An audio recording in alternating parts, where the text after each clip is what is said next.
Hoje eu trouxe mais um Doce Responde pra vocês. Eu coloquei a caixinha de pergunta lá no meu Instagram. Na verdade, eu coloquei nos dois, no Just Doce, que é o meu perfil de fotógrafa, e no Doce Suicide Underline, que é o meu perfil pessoal. Então, se você não me segue lá ainda, já segue. Vou deixar pra vocês os arrobas aqui. Se vocês quiserem fazer perguntas pra eu responder aqui, fiquem de olho lá no meu Instagram, que eu sempre coloco a caixinha de perguntas lá. Sem enrolação, já sabe, né? Antes de começar o vídeo, já se inscreve no canal, assina o tivinho e deixa um like aqui pra mim nesse vídeo, que ajuda muito na entrega e assim eu consigo mais inscritos aqui no canal. Então, se você acompanha o canal e gosta, já dá essa força aí pra mim. E agora chega de enrolação e vamos pras perguntas. A primeira pergunta é da Yumiko, não sei se eu tô pronunciando certo, mas ela me perguntou como que eu faço para administrar as minhas fotos no Instagram sem compartilhar o que eu posto lá no OnlyFans e no Privacy. E eu já falei sobre isso aqui em algum outro vídeo, eu comentei bem por cima, mas qual que é a minha estratégia, como que eu faço?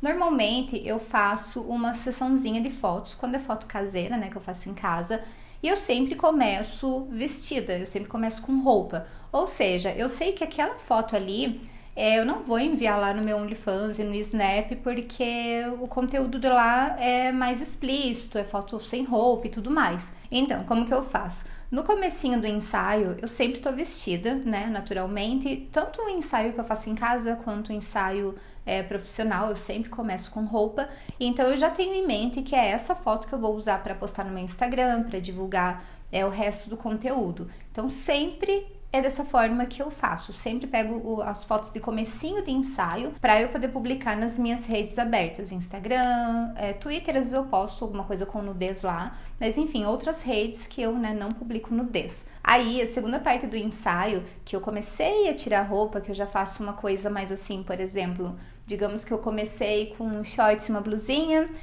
Na metade do ensaio eu já tô sem shorts, só de calcinha e com a blusinha, né, com um top. Então, essa parte do ensaio, que já tá um pouco mais sensual, mas ainda não tem nudez, eu uso para divulgar as minhas contas free. Então, no OnlyFans Free que eu tenho, posto no Twitter, no Snapchat aberto, que eu tô começando a tirar a roupa. E, por fim, as fotos quando eu fico totalmente nua que eu posto daí no OnlyFans, no Snapchat, no Privacy. E, além disso, eu ainda faço algumas fotos a mais, que é bem finalzinho de ensaio mesmo, que as fotos já estão mais explícitas, e esse conteúdo eu vendo à parte, daí que é um conteúdo bem explícito mesmo. Inclusive, eu achei essa pergunta muito boa e eu quero fazer um vídeo só sobre isso aqui. Porque nesse momento, eu tô produzindo conteúdo para várias redes. A minha ideia é fazer um teste mesmo.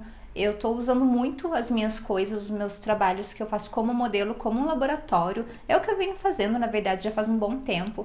Então, eu quero contar pra vocês exatamente o que eu posto em cada rede social. De repente, pra vocês terem aí por onde se guiar mesmo. Porque essa dúvida do que eu posso postar, como que eu mantenho o meu conteúdo exclusivo, se eu tenho que divulgar, se eu tenho que postar. Então eu tenho algumas dicas bem legais sobre isso pra vocês, que eu faço basicamente, é o que eu falei agora, né? Eu divido meu ensaio mais ou menos em 3 ou 4 partes, para eu conseguir distribuir, então eu sempre faço isso, mas eu encontrei uma forma de conseguir monetizar o meu conteúdo de várias formas. Porque pensem, se eu, por exemplo, duplicasse o meu conteúdo no OnlyFans, no Privacy, no Snapchat, no Girls Packs, se eu pegasse o meu conteúdo e duplicasse tudo isso, pode ser que eu teria assinantes em todas as redes, né? Porque as pessoas chegam em mim por lugares diferentes, não vem todo mundo do mesmo lugar, então pode ser que cada uma assinasse.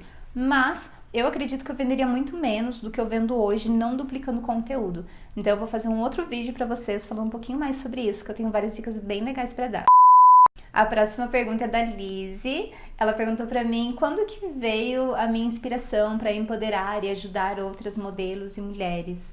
E isso aconteceu de uma forma muito natural, assim, pra mim. Eu nunca imaginei que hoje eu estaria onde eu estou fazendo o que eu tô fazendo.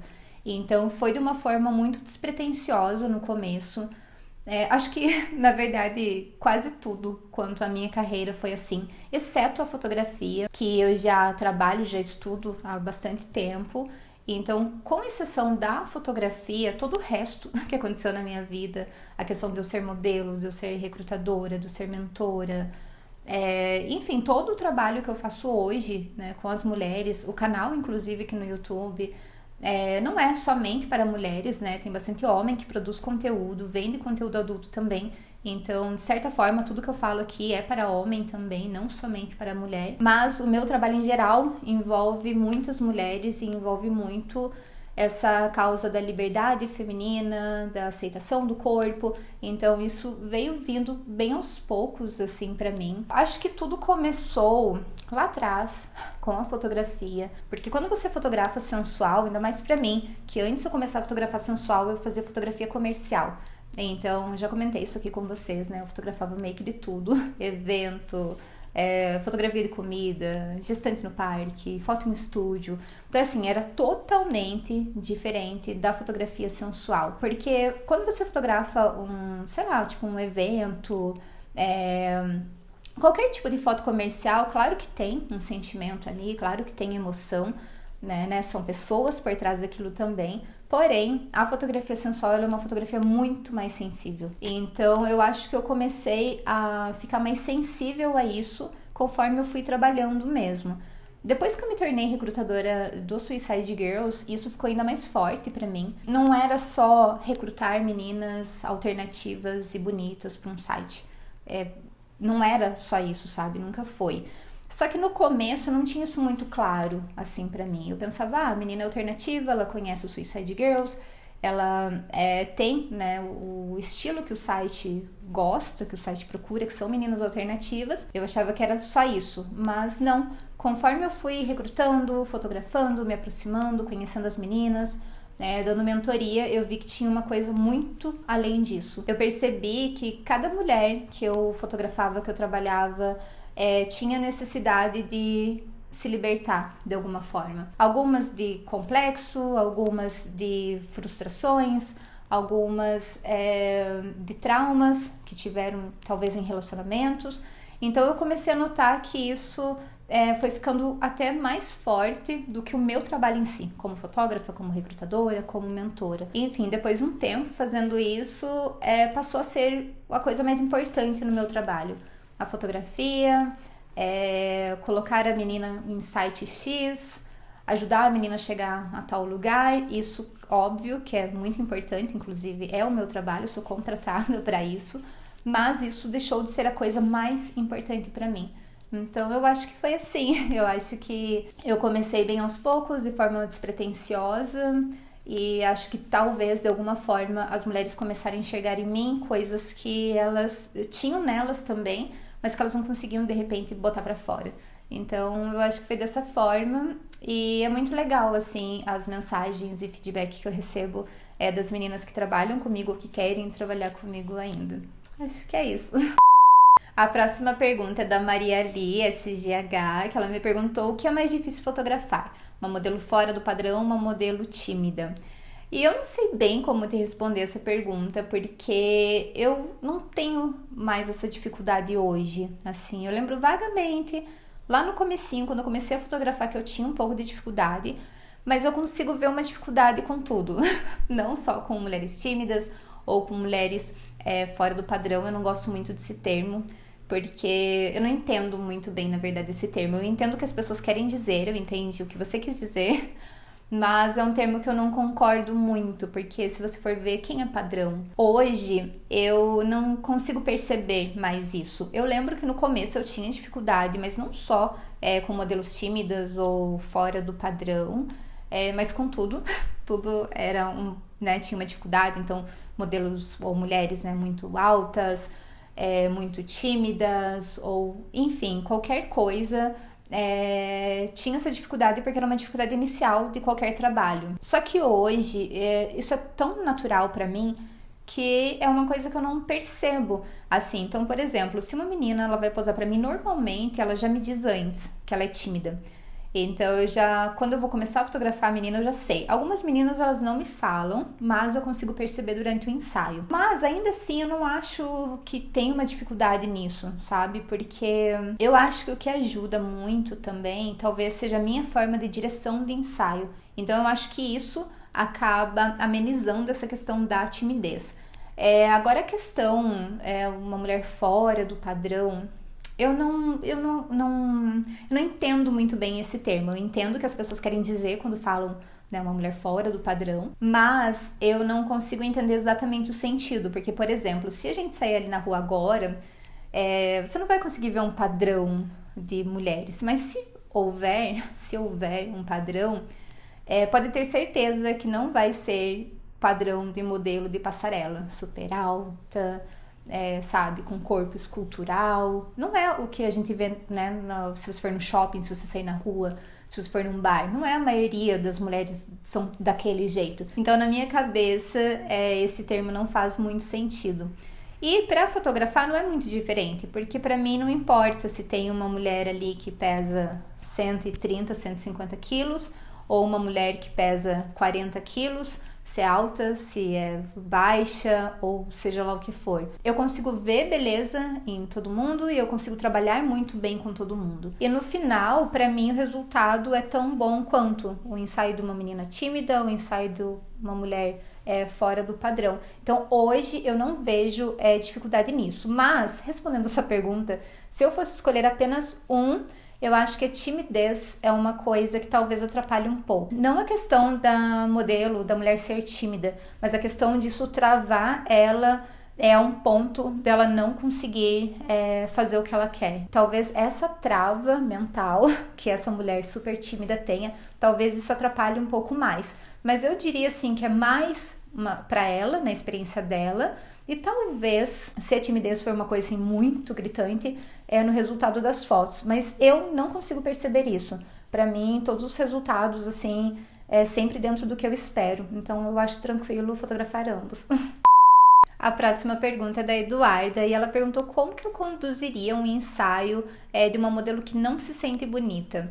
Essa é uma questão bem complicada, eu acho, porque assim, quando se trata de autoestima, o buraco é tão mais embaixo, envolve tanta coisa, porque a gente sabe que baixa autoestima, embora as pessoas liguem diretamente à estética, a gente sabe que não tem somente a ver com isso, né? Baixa autoestima envolve muitas outras coisas, muitas outras questões. Primeiro é o estar com a mente aberta sobre isso, sabe? Saber que durante um ensaio ali de 2 horas, eu não vou mudar a cabeça de uma pessoa que passou de repente a vida inteira com esse padrão de pensamento. Então, essa é a primeira coisa que eu tenho em mente. A segunda coisa, e no caso com a modelo, né? A primeira coisa que eu faço com a modelo é ter uma conversa com ela sobre tudo, o que ela gosta, o que ela espera do ensaio, por que ela decidiu fazer o ensaio, o que ela mais gosta nela, para durante o ensaio eu dar mais destaque para aquilo, o que ela não gosta muito, para eu não dar muita ênfase no ensaio, né, para que ela, sei lá, de repente alguma parte do corpo, um ângulo, não sei, alguma coisa assim. E depois dessas questões estarem acertadas, aí sim eu parto pro ensaio. Então, durante o ensaio, eu sempre tenho em mente, isso com todos os modelos, de fazer a modelo sentir o melhor possível, sabe? Aquele momento é dela. E uma coisa bem interessante sobre essa pergunta é que algumas pessoas, a autoestima delas é tão baixa, elas não se sentem bonitas de nenhuma forma, que elas nem sequer tentam. Então eu acho que para uma mulher chegar até mim para fazer um ensaio, é porque ela já passou ou está passando por cima dessa barreira. Então entendo que ela já está aberta a isso. Ela já está aberta ao que eu vou falar, à minha direção, a como vai ser o ensaio. Então, isso eu acho que é uma coisa assim que facilita muito o meu trabalho como fotógrafa. Então, durante o ensaio, a minha intenção é que a mulher que está ali comigo, né, está sendo fotografada por mim, se sinta realmente bonita, à vontade, segura. E eu sei que 2 horas, né, de ensaio é muito pouco tempo, embora eu tenha uma conversa prévia, né, com a modelo. É muito pouco tempo para você desconstruir a cabeça de uma pessoa e fazer de repente ela se sentir bonita, mas eu faço o máximo que eu posso e eu sempre tenho resultados bons.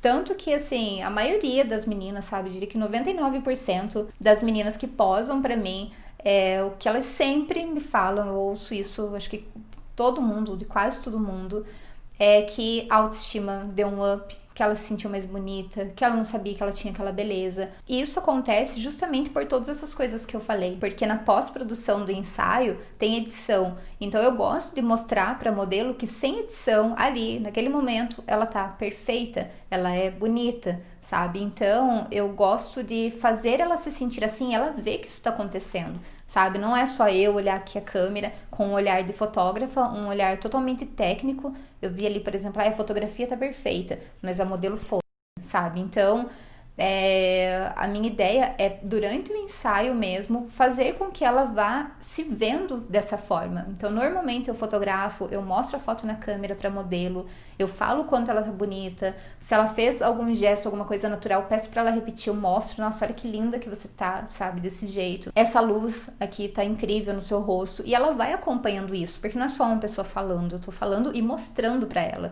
Então, eu acho assim que é um processo. Eu até acho que às vezes esse tempinho ali de ensaio é quase que uma terapia junto, sabe? Porque você consegue ver, às vezes, principalmente quando a menina é tímida, e não só tem problema da autoestima, mas também é tímida, às vezes você vê no começo do ensaio que ela tá, sabe, até com o ombro caído, meio pra baixo, e quando termina o ensaio, você vê, tipo, outra mulher, sabe? Parece que você vê um olhar diferente, uma postura diferente. Então, eu acho que pra fazer uma mulher se sentir bonita durante o ensaio, é essa a receita, sabe?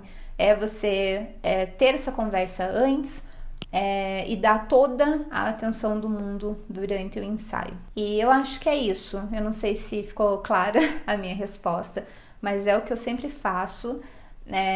Não é uma coisa assim, sabe, que eu planejo, nossa, aquela pessoa tem autoestima baixa, não se acha bonito, o que eu posso fazer, sabe? Não sei até se algum dia foi dessa forma pra mim, mas hoje esse processo que eu acabei de falar é muito natural. Eu faço isso praticamente com todas as modelos que eu trabalho, independente se acha bonita, se tem autoestima baixa ou alta. Eu faço sempre esse processo e acho que isso funciona muito bem. Eu gostaria muito de ser tratada dessa forma como modelo. Então, eu acho que é uma coisa que funciona. Eu amei as perguntas que vocês enviaram.